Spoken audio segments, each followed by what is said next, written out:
On the 27th of April 2023, the South Korean President Yoon Suk-yeol did this. A long, long time ago.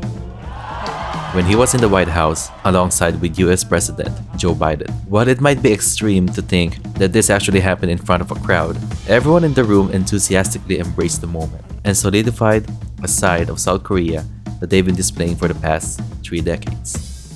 South Koreans love to entertain.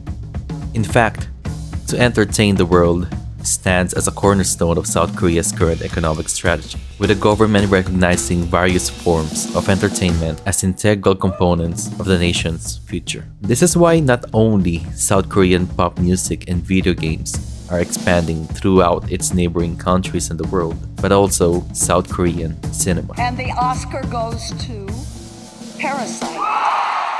Parasite cemented the idea that South Korean movies can be a major player in the world when it comes to cinematic entertainment, and told Western audiences that 자막, 서브타이틀의 장벽도 아니죠. 한 1인치 정도 되는 그 장벽을 뛰어넘으면 여러분들이 훨씬 더 많은 영화를 즐길 수 있습니다. this movie is the epitome of what came before it.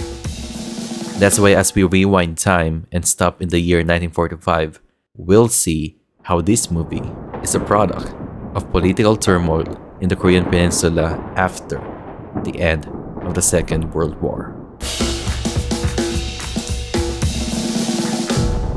So when the little boy and fat man were dropped, the Empire of Japan surrendered to the Allies and left Korea to the hands of the winners. The Allied forces, which consist of the USA and the Soviet Union. Since the USA was assigned to make borders in East Asia, it divided Korea into two by using what's called the 38th parallel, without the Korean people having a word in it. The North fell under Soviet rule, while the South fell under American rule. Of course, Koreans were not a big fan of this idea, and while there were attempted talks between the major powers of a Korean reunification, the USA installed Syngman Rhee as the first South Korean president, while the Soviets installed Kim Il-sung as the supreme leader of North Korea. The latter would eventually lead to the Korean War, which was fought over economic and political ideologies. After that war ended in 1953, the production of films in South Korea skyrocketed because its president exempted film production from taxes. This had led to films like Madame Freedom and The Flower in Hell. All of these films were considered to be a part of South Korea's cinematic renaissance. But in 1962, the motion picture law was enacted when South Korea fell into a dictatorship after the May 16 coup led by Park Chung-hee, who also later became the third South Korean president. The reasoning behind the law was to maintain power and stability by censoring any ideologies and policies that are not fully supported by the military government. This also limited every filmmaker's freedom of expression and artistic creativity. However, the aim of the law was to also put more homegrown movies in theaters compared to foreign ones. A decade later, the Korean Motion Picture Corporation was established, and while its goal was to further push the government's agenda towards the public eye, it did offer more grants and support to homegrown filmmakers in order to show the movies they wanted to show, while also pushing them towards the global stage. This didn't translate well to the theaters though, due to the films during that time being considered as propaganda, and this was also when television sets were becoming a household norm. The assassination of the dictator led to a relaxation of the censorship, which opened the gates for more homegrown movies to get international recognition. This was also the time of extreme political instability, since the assassinated dictator was replaced by another dictator, Joon-ho. Under his regime, the motion picture law was revised in the year 1984, allowing independent movies to be made which were once illegal.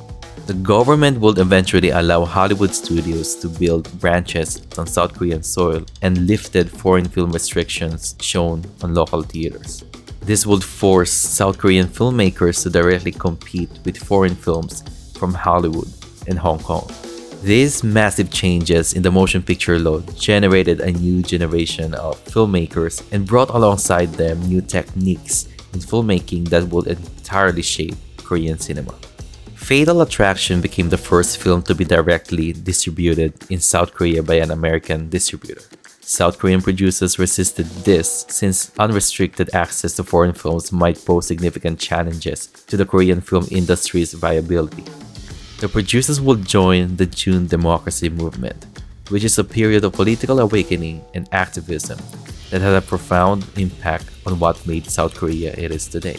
The resistance against Hollywood's direct distribution was only a part of this larger movement for cultural and artistic autonomy. This was also around the time when the new generation of filmmakers would tell stories that are bold and have elements that were once defined as taboo. New ideas, new film techniques, and new stories by new filmmakers led to what's considered to be a new South Korean cinematic renaissance, which is the Korean New Wave. These films are known to be visceral and usually provide a social critique of the country's political turmoils, addressing issues such as political corruption, economic disparity, and cultural identity. This is why the aforementioned Korean War, and even what the Korean peninsula had to deal with under Imperial Japan's rule, and the transitional phase between the two dictators that South Koreans faced had some form of long-term effect on these themes being told in movies during this time. This was also when the government saw the strategy of exporting entertainment around the world as a commodity that would eventually become a key driver to its economy, which also brings us back to the current South Korean president singing American Pie in the White House. South Koreans love to entertain. Some of the famous directors during this time were Park Kwang-soo, Jang Sun-bo, Chung Ji-young, Lim Yoon-se, and Kang Jang-gyu, with the latter being the one who directed South Korea's first Korean blockbuster, Shiri, in 1999. Shiri became the main driving force that led the Korean New Wave to